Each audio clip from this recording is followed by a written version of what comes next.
तो स्वागत है आप सभी का सक्षम रोजगार सोसाइटी के इंग्लिश स्पीकिंग एंड कम्युनिकेशन के इस ट्रेनिंग में। और आई होप आप सभी का हेल्दी होंगे और काफी एक्साइटेड भी होंगे इस ट्रेनिंग को लेकर। खासतौर पर वो पार्टिसिपेंट्स, वो स्टूडेंट जिन्होंने अभी हमको नया ज्वाइन किया है और जो अब तक हमारी ट्रेनिंग ज्वाइन करते आए हैं, उनको पता ही होगा ये ट्रेनिंग किस तरह से चलने वाली है आगे। सो बिना आगे वक्त गवाए मैं कुछ अभी रूल्स इस ट्रेनिंग में पार्टिसिपेट करने के लिए अनाउंस करना चाहूंगा, बताना चाहूंगा कि किस तरीके से आपको इस ट्रेनिंग में पार्टिसिपेट करना है। और आप सभी को जो ग्रुप में भेजी गई पीडीएफ है रूल्स है, वो आज थिंक आज सभी को मिल गए होंगे। और जिन्होंने अगर ना पढ़ा हो तो मैं उन सभी के लिए मैं खुद पढ़ दे रहा हूँ कि आपको इस बात का ध्यान रखना है कि ये नियम आप ना तोड़ें। तो पहला नियम है कि आप सभी को अपना वीडियो पॉसिबल हो तो उसे ऑन रखें, ताकि हम सभी देख सकें कि हम सिर्फ यहाँ पे स्क्रीन्स नहीं है, जिंदा लोग पार्टिसिपेट कर रहे हैं और सुन रहे हैं इस सेशन को और सीख भी रहे हैं। और हमेशा अपनी माइक को म्यूट रखें, ताकि इस सेशन अच्छे से चलता रहे, किसी को भी कोई दुविधा ना हो सेशन को सुनने में और सीखने में। और कोशिश हमेशा करिए कि आप घर के ऐसे जहाँ पे बैठे या ऐसी जहाँ पे आप हो, जो जहाँ पे ज्यादा शोर शराबा ना हो, शांति हो। और चौथा रूल है कि जो स्टूडेंट्स अपने नाम से नहीं ज्वाइन करते हैं, जैसे अपना फोन के नाम ज्वाइन करते हैं रियलमी लिख के, ओप्पो लिख के, ओवरऑल जो अपना नाम नहीं लिखते हैं, तो उनको क्लास से रिमूव किया जा सकता है। तो अपना नाम लिख के ज्वाइन करें सेशन को। और आगे रूल है कि आप सभी ये जरूर सीखें कि इस जूम मीटिंग ऐप को यूज कैसे करते हैं। अगर आप नहीं जानते कि ये ऐप चलता कैसे है या यहाँ पे क्लासेस करते कैसे हैं, तो आपको यूट्यूब पे कोई भी 5-10 मिनट का वीडियो मिल जाएगा, आप वहाँ पे सीख सकते हैं। बाकी इस सेशन ट्रेनिंग में 70% अटेंडेंस कंपलसरी होगी। आप सभी इंश्योर करें कि आप इस ट्रेनिंग में रेगुलर रहें। और आप जब रेगुलर रहेंगे तो आपकी अटेंडेंस अच्छी रहेंगी और आपको आगे जो सर्टिफिकेट दिया जाएगा उसके चांसेस भी आपके बढ़ेंगे। बाकी आप सिर्फ अगर इस सेशन को बीच में अपनी अटेंडेंस डालने के लिए या मार्क कराने के लिए ज्वाइन करते हैं, तो ये चालाकी बिल्कुल नहीं चलेगी।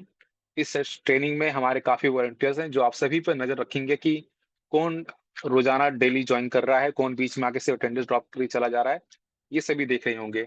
तो प्लीज ज्यादा चालाक ना बने। तो आगे जो रूल है वो है कि आप अपना कनेक्शन इंटरनेट का देखें को स्टेबल रहे। ठीक है, जहाँ पे अच्छे से नेट मिल सके वहां बैठें साथ में।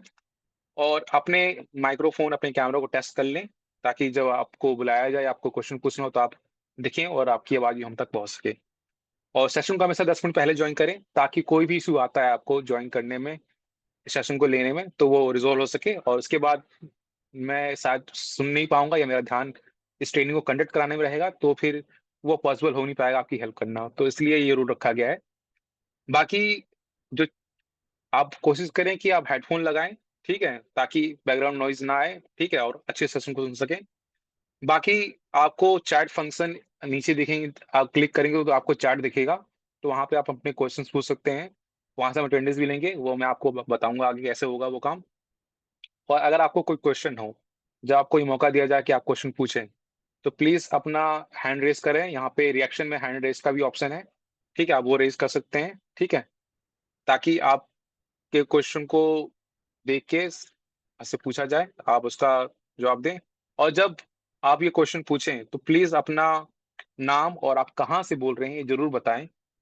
और आगे ये आपके लिए बहुत जरूरी रूल है, वो ये है कि आप हमेशा पेन और पेपर के साथ बैठें, ताकि आप नोट डाउन करें एक एक चीज को कि आपने क्या सीखा। अगर आप सिर्फ सुन के चले जाते हैं किसी यूट्यूब के वीडियो की तरह, तो आप कुछ सीख नहीं पाएंगे। आपके सेशन में, इस ट्रेनिंग में भाग लेने का कोई फायदा नहीं है। बाकी हमने जैसे नोटिस किया है कुछ स्टूडेंट्स ज्वाइन करते हैं जो न्यूसेंस करते हैं, शरारतें करते हैं। ये उन सभी के लिए संदेश कि ये क्लास है वो रिकॉर्ड हो रही है। और अगर आप किसी भी तरीके की कोई शरारत करते हैं, ठीक है, या बदतमीजी करते हैं, तो आपके खिलाफ स्ट्रिक्ट एक्शन लिया जाएगा। और आप सभी की नॉलेज के लिए बता देना चाहूंगा कि इस सेशन में मैम, हमारे प्रेसिडेंट जो कि ज्योतिका काबरा मैम खुद लॉयर हैं, बाकी लोग भी लॉयर हैं, तो कृपया आप अपनी किसी भी शरारत को अंजाम देने से पहले इसके अंजाम के बारे में जरूर सोच लें। सो ये आपके रूल थे, तो आई होप आप सभी ने ध्यानपूर्वक सुने होंगे। तो आई मैं ज्यादा वक्त नहीं लूंगा, मैं इनवाइट करना चाहूंगा मिस्टर विक्की गौतम को for the brief introduction of this resource person. Over to you Vicky ji. Thank you so much, Mr. Abhishek ji. Good evening, everyone. I would like to begin by thanking Saksham Rozgar Society for giving me this opportunity to introduce our resource person for today's orientation, Mr. Mudit Bhatia, sir. He is an MSc in Sports and Exercise Science graduate from one of Europe's leading institutions, the Technical University of Munich. Currently, he serves as the lead strength and conditioning coach at Flow Sports Live Badminton Academy, North India's largest badminton training center. In addition, he works as a high performance consultant for Peace Taekwondo Academy, supporting their 2026 Asian Games vision. With extensive experience working with individuals across diverse age groups, Mr. Bhatia brings exceptional communication and interpersonal skills that enhance both performance and professional development. We are honored to have with you, sir. We look forward to your insight and guidance. Thank you very much. Over to you, Mr. Abhishek. So thank you, Vicky Gautam ji, for the introduction to the resource person. And I'd like to request our resource person, Mr. Mudit Bhatia, sir, to start the session. Over to you, sir. Thank you, Abhishek and Vicky.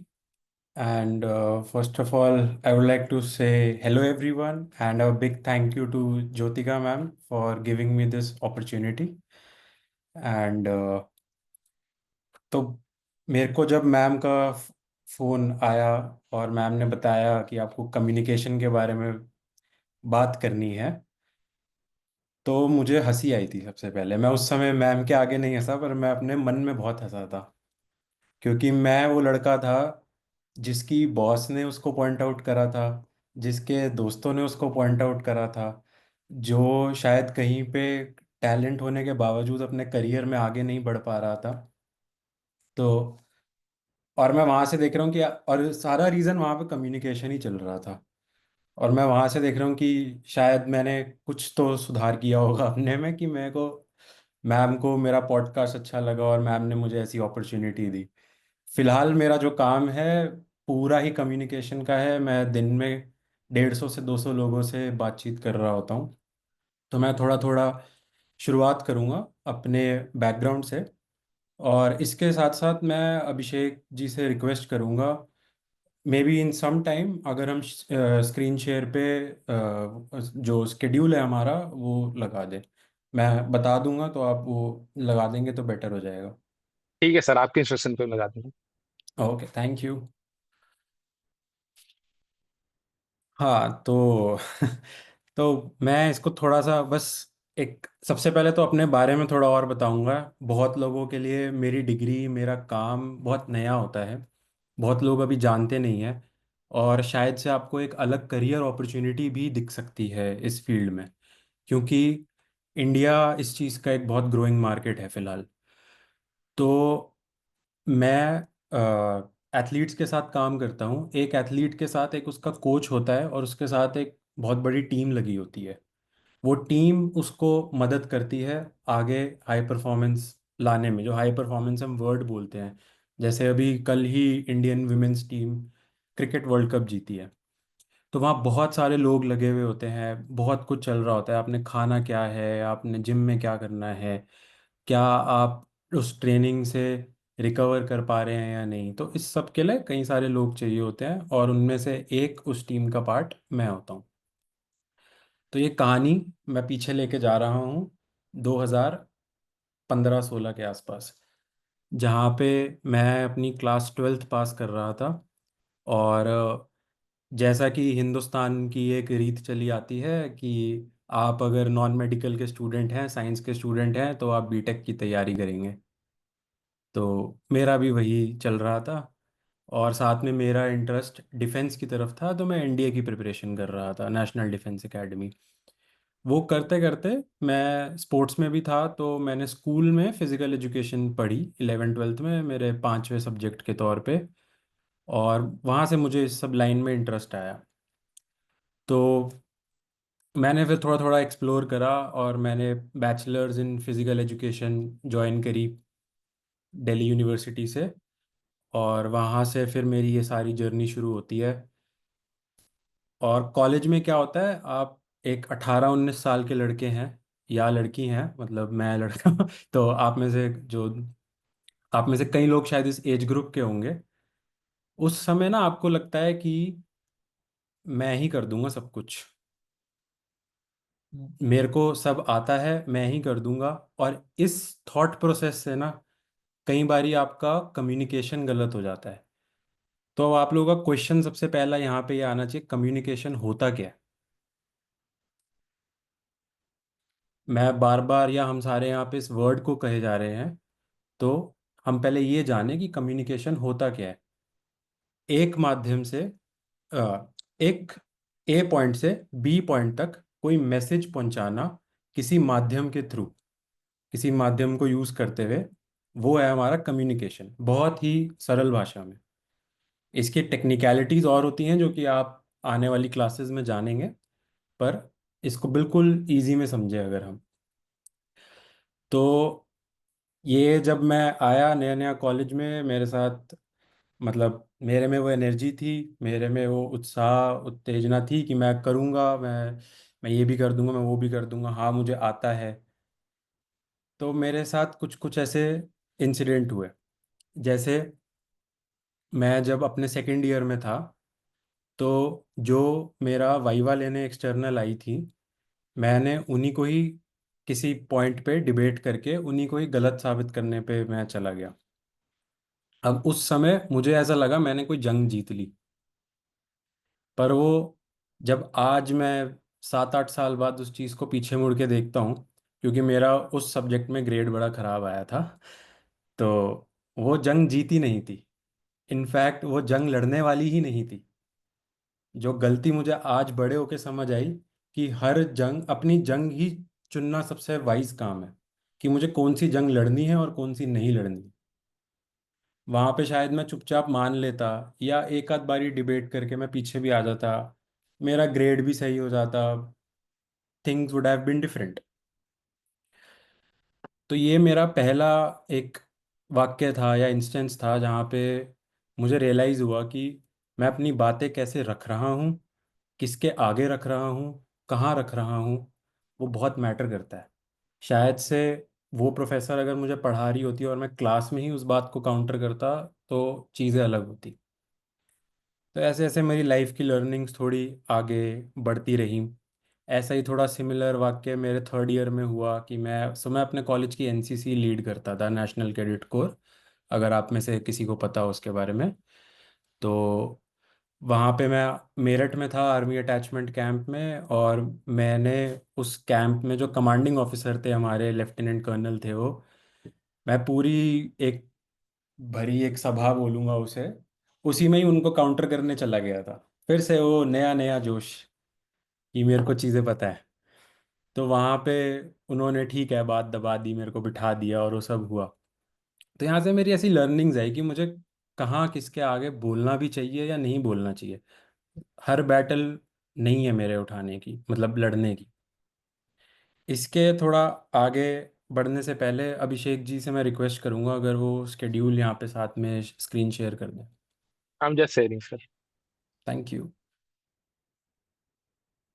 I think सबको इस screen visible होगी।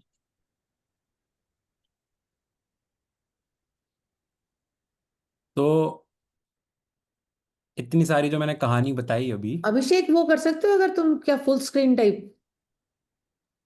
मैं करता हूँ। हाँ।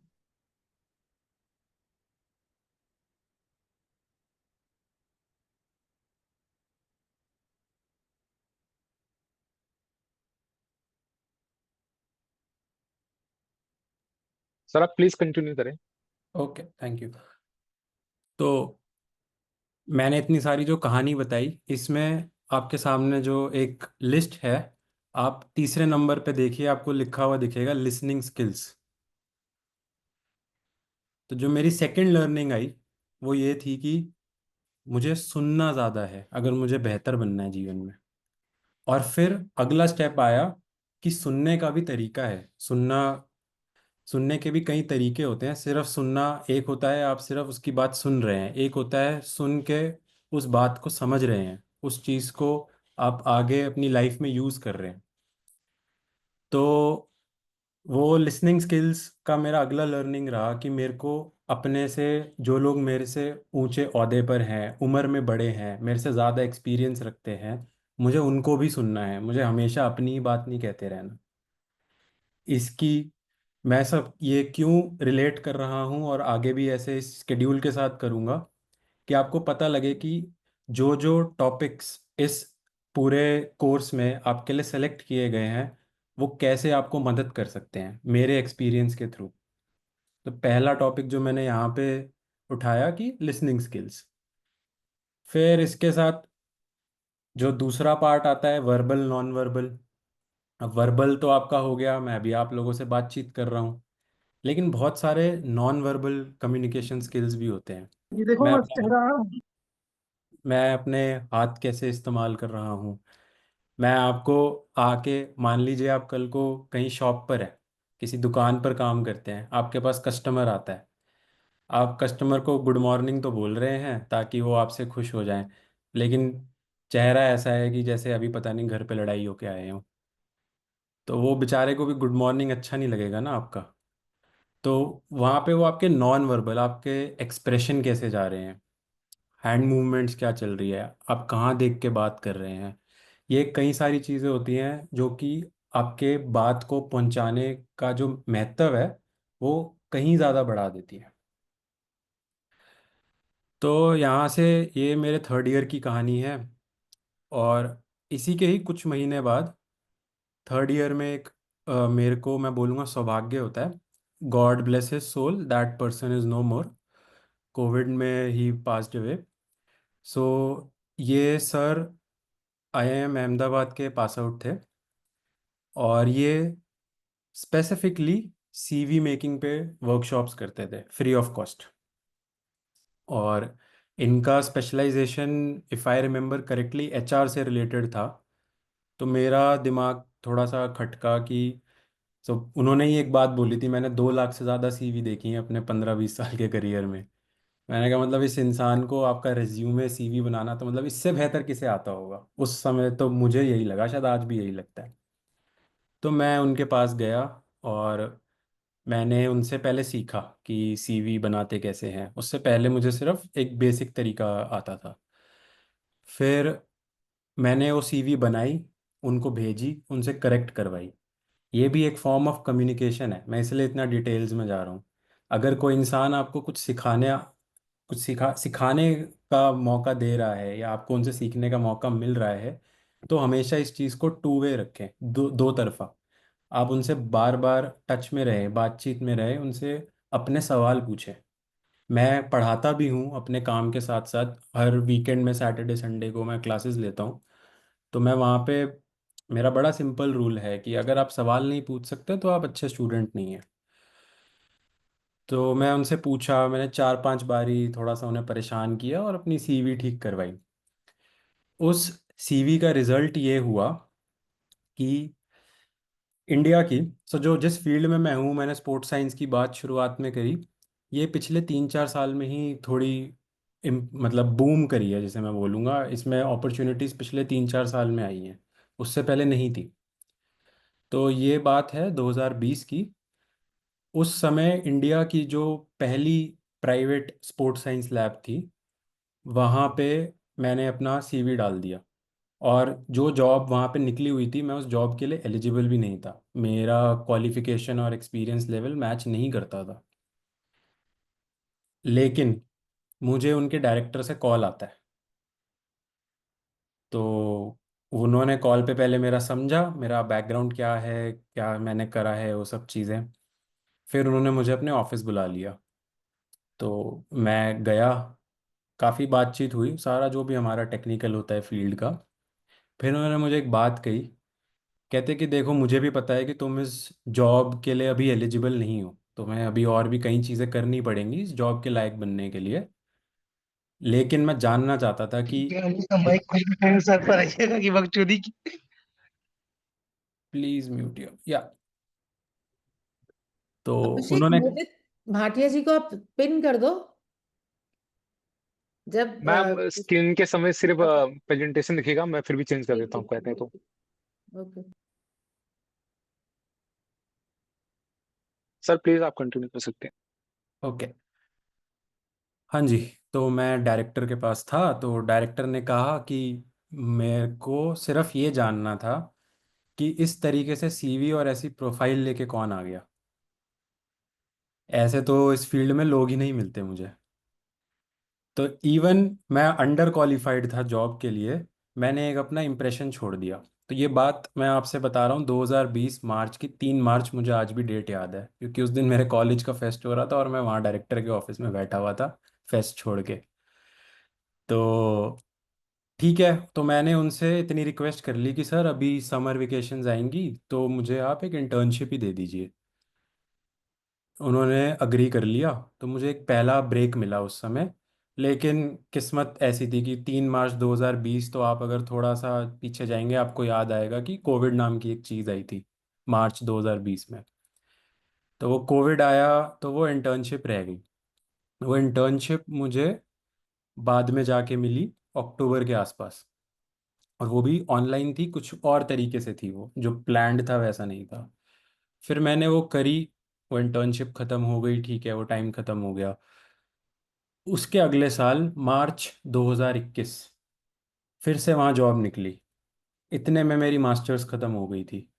और मेरा कुछ कुछ मैंने सर्टिफिकेशंस लॉकडाउन में बैठे बैठे करके अपने आप को अपग्रेड कर लिया था, और मैं एक जगह लॉकडाउन का फ़ायदा उठाते हुए पार्ट टाइम जॉब भी कर रहा था अपना एक्सपीरियंस बनाने के लिए। तो मैं को उन्होंने इस बारी फुल टाइम जॉब दे दी कि हाँ अब तुम लायक हो गए हो। तो ऐसे मुझे मेरी पहली, मैं कहूँगा, फुल टाइम जॉब मिली, जो एक अच्छा ब्रेक मिला था। सिर्फ किसकी वजह से? क्योंकि मैंने अपने आप को प्रेजेंट करने पे बहुत मेहनत करी थी, और मैंने उन लोगों से सीखा था जो लोग इस चीज़ के मास्टर रह चुके हैं। अब जो एक एचआर होता है वो रिक्रूट कर रहा होता है, यानी वो लोगों को नौकरी के लिए सेलेक्ट कर रहा होता है। तो जब आप नौकरी के लिए जा रहे हैं तो आपको एक तरीके से इम्प्रेस किसको करना है, या आपको किसकी नज़र से सोचना है कि अगर मैं एचआर होता तो मुझे कौन अच्छा लगता।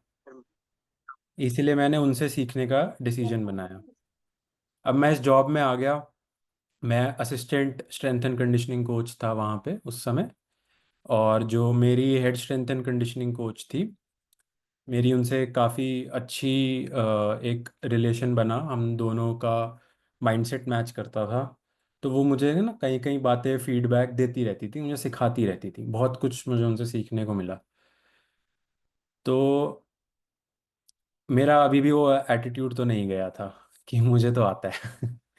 मेरे को आपको बहुत ज़्यादा बताने की ज़रूरत नहीं है। और अगर क्लाइंट भी आ रहा है, कोई आ रहा है, कोई बात नहीं, क्या हो जाएगा, और थोड़ा उस तरीके से एक थी। और ये मैंने बहुतों से सुना भी था कि मैं रूड हूँ। मुझे लोग ऐसे कहते थे, ये एरोगेंट है, रूड है। तो उन्होंने ना मुझे एक कहा कि अपने ना कम्युनिकेशन पे काम करो, क्योंकि ये तुम्हारा काम ही कम्युनिकेशन का है। अगर तुम लोगों से बातचीत नहीं बना सकते ठीक से, तो तुमसे तुमसे कोई काम लेना ही नहीं चाहेगा, तुम्हारे क्यों आएगा कोई। तो उन्होंने मुझे कुछ इंस्टाग्राम अकाउंट्स दिए जो कि स्पेसिफिकली कम्युनिकेशन के ऊपर ही बात करते थे, और उस पे भी और स्पेसिफिक था कि वो मेरी फील्ड के कम्युनिकेशन के हिसाब से बात करते थे। तो मैंने उन इंस्टाग्राम अकाउंट्स से थोड़ा थोड़ा थोड़ा थोड़ा करके सीखना शुरू करा। फिर मैंने कुछ फॉर्मल कोर्सेज भी लिए उन्हीं अकाउंट्स के थ्रू। और इसी दौरान कुछ और भी वाक़या हुआ, तो मेरी मम्मी ने भी मुझे यही बात समझाई कि तू लोगों से डील करने वाला है। तो अगर लोगों से तुझे बातचीत करना नहीं आता तो लोग तेरे पास क्यों आएंगे। इसके बाद मैं जॉब चेंज करता हूँ। मैं जहाँ मैं अभी काम कर रहा हूँ, मैं वहाँ जाता हूँ। और उस समय ऑब्वियसली मेरा पोजीशन अभी वाले पोजीशन से नीचे था। और मेरे पास एक चैलेंज होता है कि मैं सबसे पहला स्पोर्ट्स साइंस के बैकग्राउंड वाला बंदा उस ऑर्गेनाइजेशन में आता हूँ, उस जॉब वाली जगह पे। और अब मेरे पास सारे एथलीट हैं, मैं खुद 23 साल का एक लड़का हूँ। और मेरे को उनमें से कुछ एथलीट तो 21 22 23 साल के ही हैं। और मुझे उनके आगे अपनी अथॉरिटी इस्टेब्लिश करनी है। तो मैंने सबसे पहले क्या करा, और एक और चैलेंज था कि मैं तो बैडमिंटन का हूँ नहीं। मैं अपने टाइम पे ताइक्वांडो का नेशनल मेडलिस्ट रहा हुआ हूँ। तो मेरा बैडमिंटन से कोई लेना देना नहीं था, ये बहुत बाई चांस हैपन हुआ, आज मैं स्पेशलाइज करता हूँ इसमें। तो मैं गया आगे। मैंने सबसे पहले ना उनसे एक रैपो बनाई। रैपो वर्ड का क्या मतलब होता है, अपनी आसान भाषा में समझे, रेपुटेशन बनाना उनके आगे। उसको बनाने के लिए मैंने थोड़ा सा हंसी मजाक करा, थोड़ा सा मुझे पता था ये एथलीट बैकग्राउंड के हैं, तो मुझे उनसे क्या क्या पूछना है, आप हाईएस्ट क्या खेले हैं, कितने साल से खेल रहे हैं, आपकी उम्र क्या है, आप क्या बैडमिंटन के अलावा भी कुछ और खेलते हैं, ऐसे करे कुछ कुछ सवाल मैंने एक एथलीट के माइंडसेट से करे। तो इस कहानी से मैं इसको क्यों लाया कि अगर आप देखें तो 10 नवंबर को एक क्लास होनी है सेल्फ इंट्रोडक्शन की। तो आपका सेल्फ इंट्रोडक्शन ऐसा होना चाहिए कि लोगों के आगे आपकी एक रेपुटेशन बन रही है। जैसे ही आप पहले 5-10 मिनट में कैच कर लेते हैं, और आजकल तो और मुश्किल हो गया है, रील्स का ज़माना है, लोग 10 सेकंड ही देखते हैं आपको, उससे ज़्यादा कोई नहीं देखेगा। तो आप उसमें उनको कैच कर लेते हैं तो आपकी बात जो आगे आप करने वाले हैं वो सुनेंगे, अदरवाइज वो सुनेंगे नहीं। एंड ये हर जगह वैलिड है, मतलब आप किसी कंपनी के सीईओ के साथ बैठे, डायरेक्टर के साथ बैठे, या जो आपके घर पे, मैं कहता हूँ जैसे कि अगर मेरा फ्रिज खराब होता है और मैं फ्रिज ठीक करवाने के लिए किसी को बुलाता हूँ, तो मुझे उससे भी बात करना आना चाहिए, तभी वो हाय मेरा सर, काम सोनू चौधरी दिस साइड। ठीक से करके दे।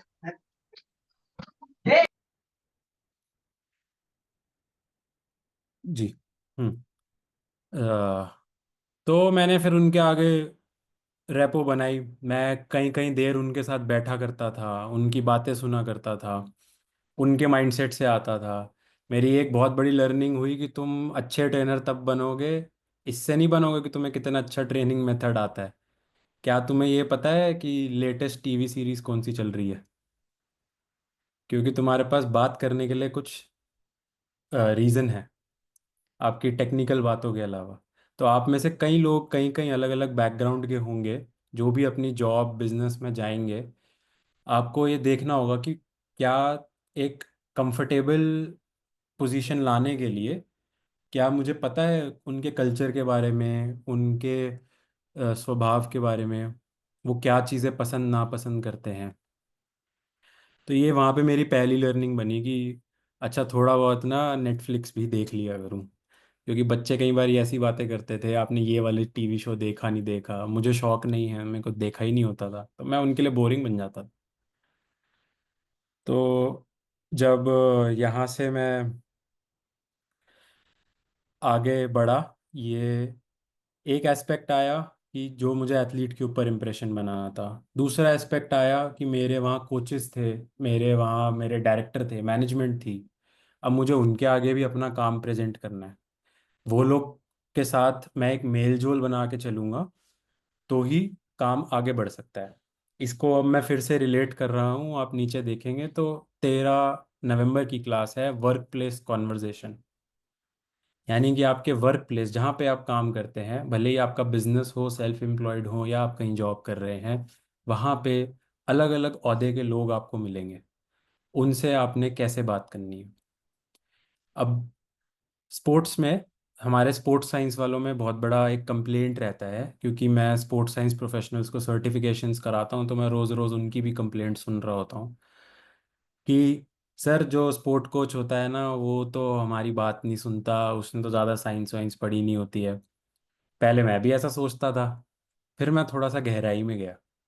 मैंने कहा यार, हमने साइंस पढ़ ली तो हम कोई भगवान थोड़ी हो गए, हमें उस कोच को भी तो समझना पड़ेगा ना। वो कोच मेरी वर्क प्लेस कन्वर्जेशन का पार्ट है। तो मैंने फिर उस कोच का पॉइंट ऑफ व्यू समझना शुरू करा, क्योंकि उसका भी एक्सपीरियंस है, उसकी भी एक नॉलेज है। आप जिन लोगों के साथ काम करेंगे, अलग अलग लोगों के अपने एक्सपीरियंस और नॉलेज होगी। तो मैंने क्या करा, मैंने छोटे छोटे चेंजेस के थ्रू बीच के सॉल्यूशन ढूंढने शुरू करे, जिससे कोचेस को भी नहीं लगा कि ये तो मेरे पे डायरेक्ट अटैक कर रहा है। क्योंकि कोचेस या दूसरे लोग जो आपको आपके काम के इन्वायरमेंट में मिलेंगे, उनको बहुत बारी लग सकता है, चाहे आपका इंटेंशन अच्छा था कि आप तो अच्छा ही सोच के जा रहे थे, उनको लग सकता है कि ये अटैक मेरे ऊपर है, ये मेरे को शायद नीचा दिखा रहा है, ऐसा कुछ भी हो सकता है, होएगा। तो आपको वहाँ पे भी सीखना है कि मेरे को कब कहाँ सॉफ्टली बात करनी है, कहाँ मुझे थोड़ा सा अथॉरिटी दिखानी है, कहाँ मुझे बिल्कुल ही छोटे छोटे चेंजेस से थोड़ा सा घुमा के बात करनी है। सीधी उंगली से घी ना निकले तो उंगली टेढ़ी कर लें, कान ऐसे की बजाय ऐसे पकड़ लें। और ये एक्सपीरियंस और ऐसे कोर्सेज के थ्रू जिन जिन लोगों के पास एक्सपीरियंस है उनसे सीख सीख के आता है। सर थोड़ा सा नीचे स्क्रॉल कर सकते हैं अभिषेक जी?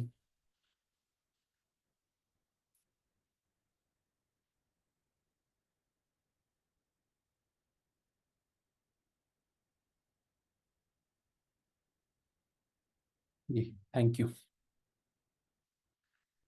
तो मैंने कई सारी बातें करी कस्टमर क्लाइंट इंटरेक्शन की, इसके साथ साथ आती है सोशल मीडिया कॉन्वर्जेशन भी। तो अब जब मैं थोड़ा थोड़ा अपने करियर में आगे बढ़ने लगा तो मैंने अपना सोशल मीडिया प्रोफाइल बनाने की कोशिश करी। एक समय था मैंने अपनी वेबसाइट खुद ही बना ली थी। तो मैंने ऐसे कई सारे उल्टे पुल्टे काम करे हैं। तो जब मैं वहाँ आया तो अलग चैलेंजेस मुझे दिखे। अगेन मैं कम्युनिकेशन पे आ रहा हूँ, क्योंकि आज की डेट में सोशल मीडिया बहुत इंपॉर्टेंट है। आपकी प्रोफाइल ही आपका सोशल मीडिया है। कई कंपनीज आपके लिंक्डइन से भी ज़्यादा या आपके रिज्यूमे से ज़्यादा आपका इंस्टाग्राम देख रही हैं। आज से 8-10 साल पहले आपका फेसबुक देखा जाता था। तो आपको सोशल मीडिया पे भी कैसे बिहेव करना है, कैसे लोगों से बात करनी है, क्या पोस्ट करना है क्या नहीं पोस्ट करना है, वो आना चाहिए। तो सोशल मीडिया पे कभी एक तो बेकार की डिबेट्स में ना पड़े। लोगों के पास बहुत समय है, वो आपको ही नीचे लाने की कोशिश करते रहेंगे। और कई सारे एस्पेक्ट है, कहाँ पे आपको कमेंट्स का रिप्लाई देना है, स्टोरी का रिप्लाई देना है, आप किस तरीके की लैंग्वेज इस्तेमाल करें। अच्छा, आप अपनी ऑडियंस को समझे, मैं किन से बात कर रहा हूँ, तो उन्हें कितनी सरल भाषा समझ आएगी, कौन सी भाषा समझ आएगी। जैसे मैं 2.5 साल जर्मनी में था जब अपनी मास्टर्स कर रहा था, तो वहाँ पे अगर मैं जाके इंग्लिश में बात करने लग जाऊँ तो लोग मेरे को समझेंगे नहीं, क्योंकि वहाँ के लोगों को जर्मन आती थी। तो फिर मैं कि चाहे मैं आइंस्टाइन बन जाऊँ अपने जीवन में, मेरी बातें व्यर्थ हैं, कुछ मतलब नहीं है उनका। तो सोशल मीडिया पे भी आपको अपनी ऑडियंस को समझना है। तो आगे बढ़ते बढ़ते मैं जर्मनी में गया, तो जर्मनी में मेरे साथ एक किस्सा और हुआ कि मैं वहाँ पे यूनिवर्सिटी स्पोर्ट्स सिस्टम करके कुछ होता है, जहाँ पे मैं काम किया करता था as a student. Student jobs करते हैं वहाँ पे लोग अपने पढ़ाई के साथ साथ। तो मैं वहाँ पे काम किया करता था, और मुझे वहाँ पे एक मौका मिला कि आप अपने टॉपिक्स दें, और आपको हम सेलेक्ट करेंगे टॉपिक, मैनेजमेंट सेलेक्ट करेगी, आपको उन टॉपिक्स पे वर्कशॉप करानी है अननोन लोगों को। अच्छा, मैंने क्योंकि अपना मैं पढ़ाया भी करता था, मैं ऐसे एथलीट्स फेसिंग या क्लाइंट फेसिंग पीपल फेसिंग करता आया था, तो मुझे कभी ऐसे प्रेजेंटेशन देने में या वर्कशॉप्स भी मैंने 2-4 करवा रखी थी, मेरे को ऐसा कोई कॉन्फिडेंस इशू नहीं था। मैंने 3 टॉपिक दिए थे, उसमें से एक सेलेक्ट हुआ, मुझे मौका मिला, वो दिन आया, 3 घंटे की वर्कशॉप करानी थी। मैं उससे पहले 4 घंटे की करवा चुका था, पर मैं उस दिन बहुत नर्वस था। और मैं फिर सोच में पड़ गया ये हो क्या रहा है मेरे साथ। मुझे टॉपिक की टेक्निकल नॉलेज भी है, अगर वो मेरे से कोई सवाल पूछे तो मुझे तो जवाब आता है। अ, ऐसा भी नहीं है कि मैं पहली बार ऐसी कोई वर्कशॉप करवा रहा हूँ, मैं फिर भी नर्वस क्यों हो रखा हूँ। मेरी मतलब मुझे आज तक याद है काफ़ी हालत ख़राब थी वो। सर्दियों के दिनों में भी -1 टेम्परेचर था उस दिन, और मेरे को तब भी पसीने आ रहे थे। तो और मैं 45 मिनट पहले जाके बैठ गया था अपने वर्कशॉप हॉल में। फिर वर्कशॉप शुरू हुई, तो उस दिन से ना मेरी 2 लर्निंग हुई। वो वर्कशॉप, अच्छा जर्मनी के बारे में एक बात बता दूं, अगर वहाँ पे 12 से 3 का समय है तो वो 12 से 3 का समय है, वो 3 का 3:15 भी नहीं करते, वो चीज़ें ख़त्म करते हैं टाइम पे। इतनी हैरानी की बात थी कि वो वर्कशॉप जो 3 घंटे की थी, पौने 4 घंटे चली, जहाँ पे मुझे ही लोगों को रोकना पड़ा। कि नहीं बस अब टाइम हो गया है, शाम हो गई थी कि अब जाना है यहाँ से। तो उस दिन मेरी दो बहुत बड़ी लर्निंग हुई। पहली लर्निंग तो ये थी कि जब आप लोगों से बात कर रहे हैं, एक ग्रुप ऑफ पीपल को एड्रेस कर रहे हैं, तो अपने आप को अंधा कर लो। अंधा करने से मेरा मतलब है कि आपको लोगों के एक्सप्रेशन उस समय ज़्यादा नहीं दिख रहे हैं। आप बात कर रहे हो, आपका सर उनकी डायरेक्शन में है, पर आप जैसे ही उनके एक्सप्रेशन से ध्यान हटा के अपनी बात पे ध्यान डालते हो, तो आप कॉन्फिडेंटली उनके आगे अपनी बात रख पाते हो। वो मेरी पहली लर्निंग थी। एक्चुअली में तीन लर्निंग हुई थी। दूसरी लर्निंग ये हुई थी कि मैंने सोचा बैठ के कि दिक्कत कहाँ थी, मुझे क्यों डर लग रहा था।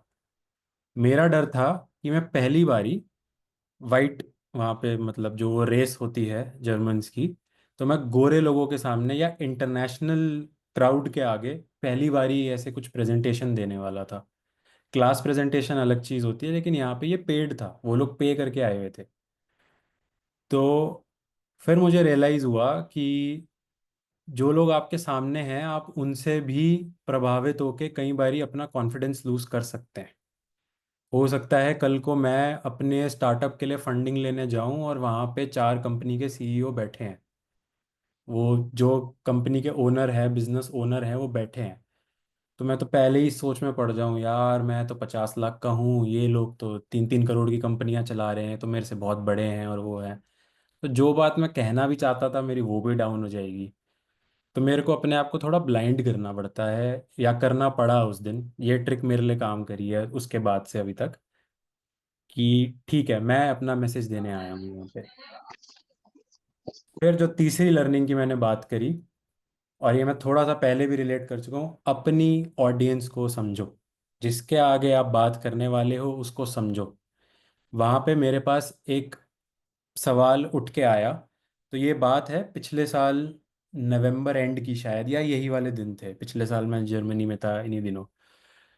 तो मेरे पास एक सवाल उठ के आया कि सर आप ना रनिंग रनिंग की बहुत बात कर रहे हो, इस सर्दी में हम रनिंग कहाँ करने जाए।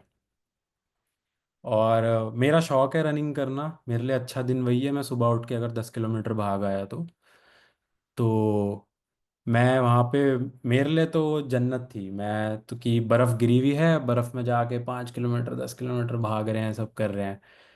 अब मेरे को ऐसा सवाल उठ के आया, तो मैंने फटाफट सोचा, मैंने कहा इनको क्या क्या प्रॉब्लम हो सकती है और ये किस पॉपुलेशन के साथ हूँ मैं, फिर से मेरी ऑडियंस कौन है। तो जर्मन में एक कहावत है, ये म्यूट है। कोई भी मौसम बुरा नहीं होता, आपके कपड़े बुरे होते हैं। इसको इंग्लिश में कहते हैं there is no bad weather only bad clothes.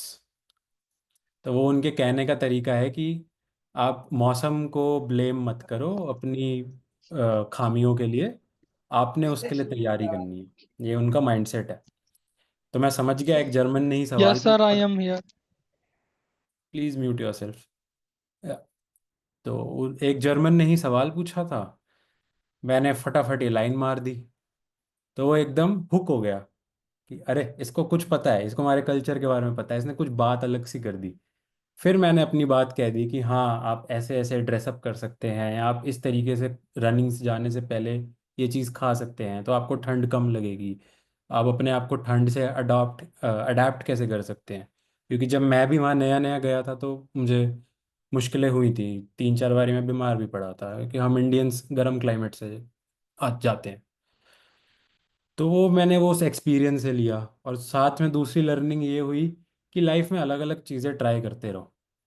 अगर मैं वहाँ जाके इंडियन माइंड उसमें ही रहता, अपने दिल्ली के वाले बैकग्राउंड में कि नहीं बहुत सर्दी है बाहर मैं नहीं जाऊँगा, तो मुझे कभी पता ही नहीं लगता इस बारे में। पर मैं वहाँ जाता था, मैं अपने कंफर्ट जोन से बाहर निकला, मैंने चार लोगों से बात करी, तो मेरे पास कुछ बात करने के लिए भी था वहाँ पे। तो ये वहाँ पे वर्कशॉप की कहानी थी। इसके बाद दो बातें और हैं।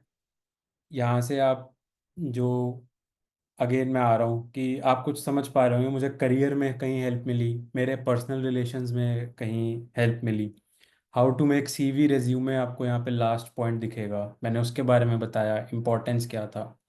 और सीवी रिज्यूमे के पॉइंट पे ही एक और इम्पोर्टेंस देता हूँ कि अब मैं एक पोजीशन पर हूँ कि मेरे पास इंटर्न्स और मेरे असिस्टेंट के लिए प्रोफाइल्स आते हैं, लोग अपना एप्लीकेशन भेजते हैं।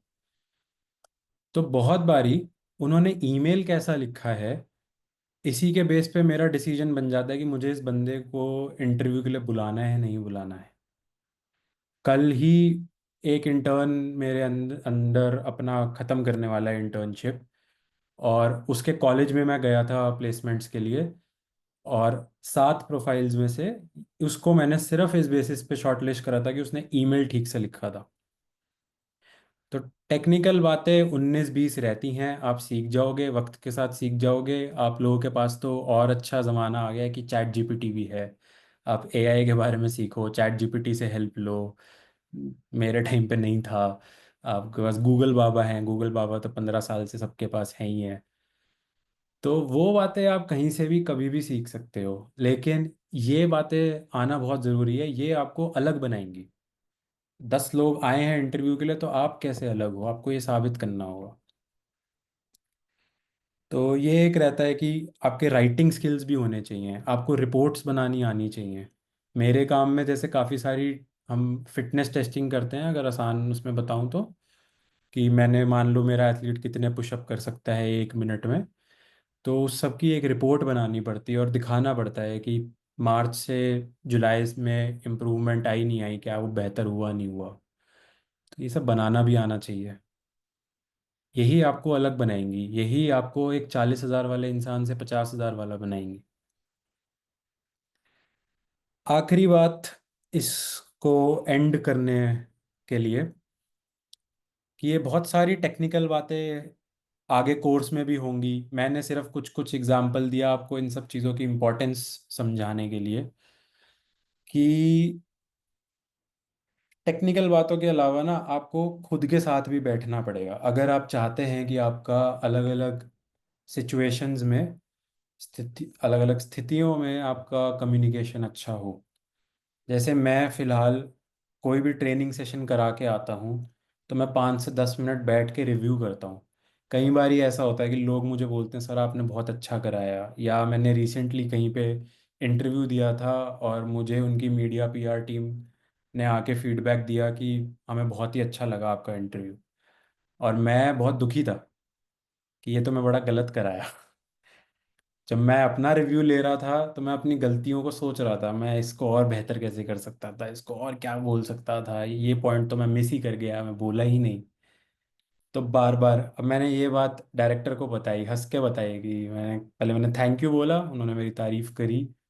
फिर मैंने कहा कि सर वैसे मेरे ओपिनियन में ना अच्छा नहीं गया था, मेरे को और इम्प्रूवमेंट करनी है। तो जब आप ये सेल्फ रिफ्लेक्शन करते रहते हैं ना, एक तो ये आपको आपकी गलतियों के बारे में बताता है, और समय के साथ एक इमोशनल स्टेबिलिटी ला के देता है, यानी कि लोग आपको गुस्सा दिलाएंगे, लोग आपको बहुत ज़्यादा हंसाएंगे, फ्रेंडली हो जाएंगे आपके साथ। आपको कंट्रोल में रहना सीखना है, ताकि इमोशनल होके मैं कुछ गलत डिसीजन, गलत बात ना बोल जाऊं। तो ये सब चीज़ें बार बार सेल्फ रिफ्लेक्शन से आती हैं। इसके साथ मैं अपना टॉक एंड करूँगा, शायद काफ़ी लंबा हो गया। I am opening the platform for questions if the host allow, and I wish you all best of luck. I highly recommend this course, and आप जैसा जैसा आपको बताया जा रहा है आप उसको स्टेप वाइज फॉलो करिए। और कोई भी कोर्स करते हुए ना क्वेश्चंस करिए, ज़रूर करिए, लेकिन अपने टीचर पे ना टोटली उसको समर्पित कर दीजिए, उस टीचर को बताने दीजिए, उस टीचर से सीखिए, अपना उस समय के लिए शांत हो जाइए। फिर जब आप सीख लें, फिर अपने सवालों को लेके आएं, और फिर आगे दोबारा सीखने के पे ध्यान दें कि अच्छा अब इससे आगे क्या। And thanks a lot Jyotika ma'am, thanks a lot Abhishek ji for organising, and yeah thank you everyone. Thank you sir for conducting this session so beautifully. And आपसे भी पार्टिसिपेंट से रिक्वेस्ट करूंगा कि प्लीज अपने वीडियोस को एक बार ऑन कर लीजिए ताकि हम एक स्क्रीनशॉट ले सके रिकॉर्ड पर्पस के लिए कि किसने इस सेशन को ज्वाइन किया है।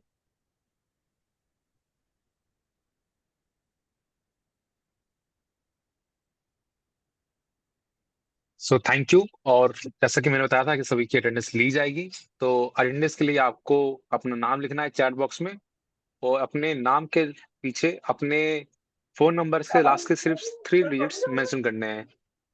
तो आप अपने अटेंडेंस आप डाल सकते हैं, और इससे पहले जितने भी अटेंडेंस डाली है, आई होप ये पुराने बच्चे रहेंगे, वो तरीका पता है, तो वो अटेंडेंस मैं कंसीडर नहीं करूंगा।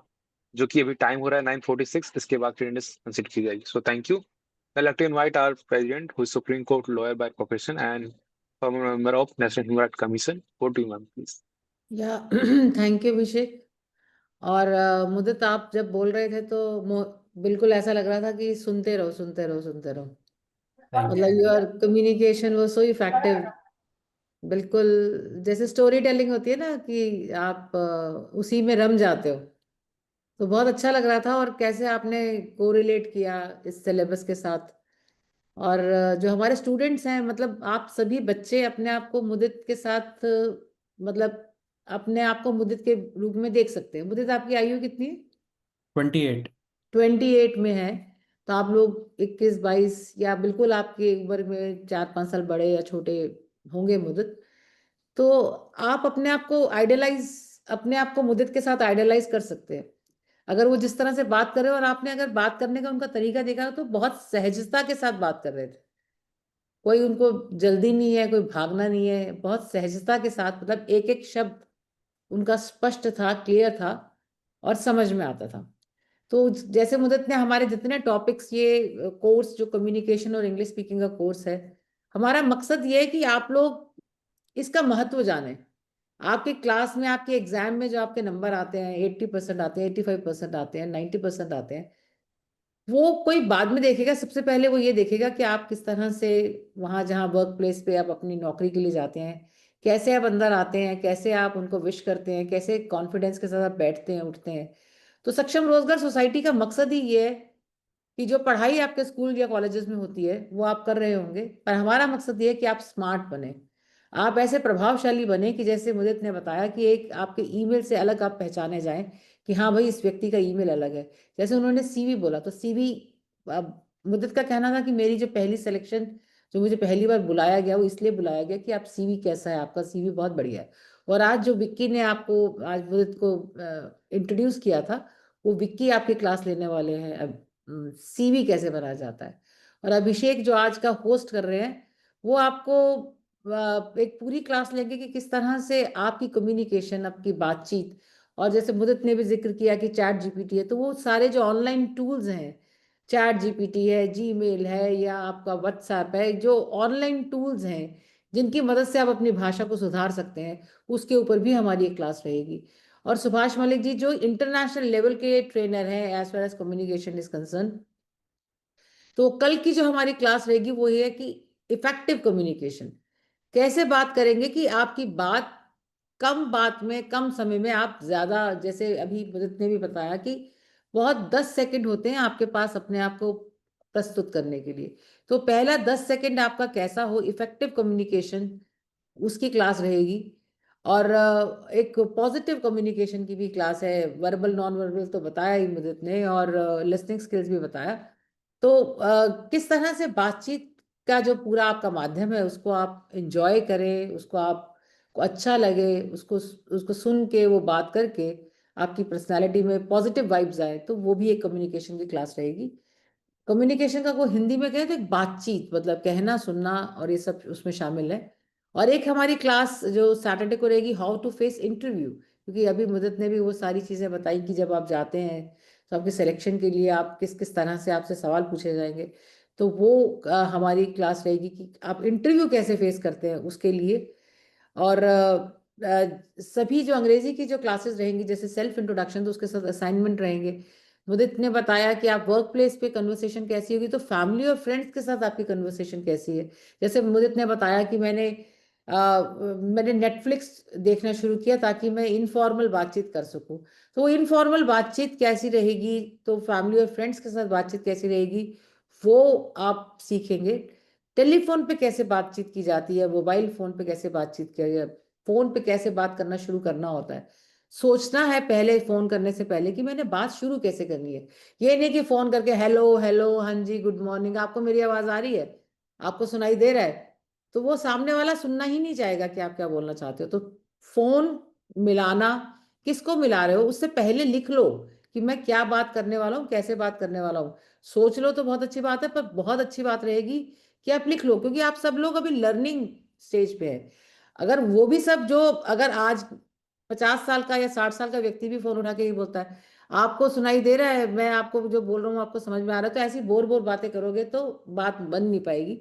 इसी तरह हम जो हमारी क्लासेस रहेंगी, सोशल मीडिया कन्वर्सेशन का बताया ही मुदत ने कि कैसे हमने करना है, ईमेल राइटिंग का उन्होंने बताया।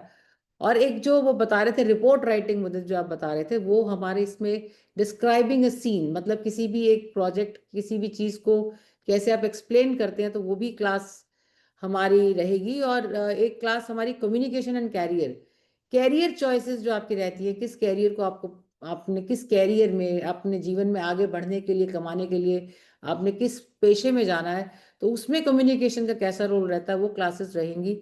और हम सभी पार्टिसिपेंट्स, और आज एक चीज मैं कहना चाहती हूँ मुदित, कि पहली क्लास थी पर हमारा पार्टिसिपेशन जो था at a point of time 87 था, और वो 87, 85, 86 कॉन्टिन्यूसली रहा है, और इस टाइम भी दिस इज 79, सो ऑलमोस्ट 80। तो ये throughout like we are at close to 10, रात का समय है, हम एक एकेडमिक बात कर रहे हैं। 80 की संख्या होना एक क्लास में बहुत बड़ी बात है, उसका पूरा श्रेय मुदित भाटिया आपको जाता है। और एक चीज तो मैं, हमने मान लिया कि अगली बार, अब ये जो हमारा ये सेशन का जो रहेगा, वो मुदित भाटिया ही करेंगे, ये परमानेंट, ये बात आज पक्की हो गई। कैसे भी होगा आपको समय निकालना होगा। और जैसे मैंने बताया कि हम इस कम्युनिकेशन का जो हमारा, जो हम लास्ट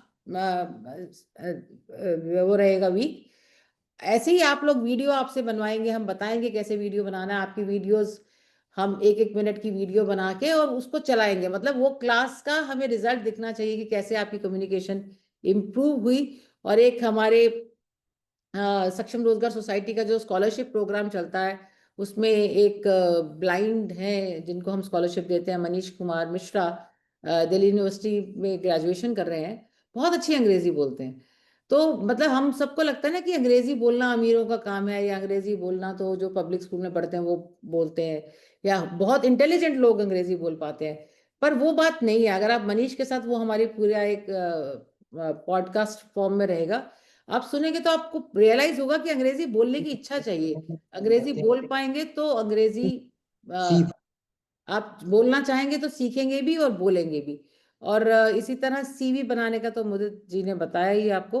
फिर हम एक लास्ट में एक इंटरव्यू लेंगे आप सबका, जैसे कम्युनिकेशन हो गया कि आपने वन साइडेड आपने बोल के वीडियो बना ली। एक जो हमारा लास्ट बट वन रहेगा कि हम पूरे इस ग्रुप को अलग अलग क्लासेस में बांट देंगे, रूम्स में बांट देंगे। वहाँ पे 2-2 लोग आपके इंटरव्यू लेंगे, आपके सवाल पूछेंगे, आपको जवाब देंगे। उसमें भी आपको एक मौका मिलेगा अपने आप को एक्सप्रेस करने का। और लास्टली फिर हमारे गूगल फॉर्म पे हम टेस्ट लेंगे आप सबका। और टेस्ट लेने के बाद जब हमारी लास्ट क्लास होगी, उसमें हम रिजल्ट अनाउंस करेंगे। और इन सब में भी जो हमारे लास्ट वीक के सेशंस रहेंगे, हम उसमें आपको इकोनॉमिक रिवॉर्ड, मतलब कि आपको इनाम के तौर पर पैसे भी दिए जाएंगे आपके परफॉर्मेंस को देखते हुए। सो आप सभी ने बहुत बड़ी संख्या में ज्वाइन किया, आप सबका धन्यवाद। सक्षम रोजगार सोसाइटी के वॉलंटियर्स ने भी ज्वाइन किया हुआ, आप सबका धन्यवाद। और सभी स्टूडेंट से मेरा फिर से पुनः आग्रह कि जैसे आज आपने 9 बजने 10 मिनट पे ज्वाइन करना शुरू कर दिया था, तो हम इस क्लास को आगे भी ऐसे 9 बजने में 10 मिनट पर स्टार्ट कर देंगे। और हम आपसे अपेक्षा करेंगे कि आप ज्वाइन करें, ताकि हम एग्जैक्ट 9 बजे क्लास को शुरू, आज भी हमने किया था और आगे भी करेंगे। So yes, thank you very much. Over to you Abhishek. So thank you, ma'am, for your remarks. Now I'd like to invite Omji Gupta ji for the vote of thanks. Thank you, Abhishek. Good evening, dear friends. On behalf of Saksham Rozgar Society, I, Omji Gupta, extend my heartfelt gratitude to everyone present here today. I extend my sincere gratitude to Mr. Mudit Bhatia for joining us today and taking the season on orientation season of English speaking and communication training and sharing his valuable insight. We are truly thankful for the time, effort, and commitment. To our enthusiastic student, thank you for your active participation. Your thoughtful question and energetic involvement transformed the season into a dynamic learning experience. We are excited to see the same energy in our future program. A very special thanks to Ms. Jyotika Kalla, President of Saksham Rozgar Society, for joining us today. Ma'am, your unwavering dedication and support ensured the smooth flow of the season and elevate its quality. As we Pradeep, close, I wish each of you a good night. Thank you all for contributing to the success of today's season. Thank you. Over to you, Abhishek.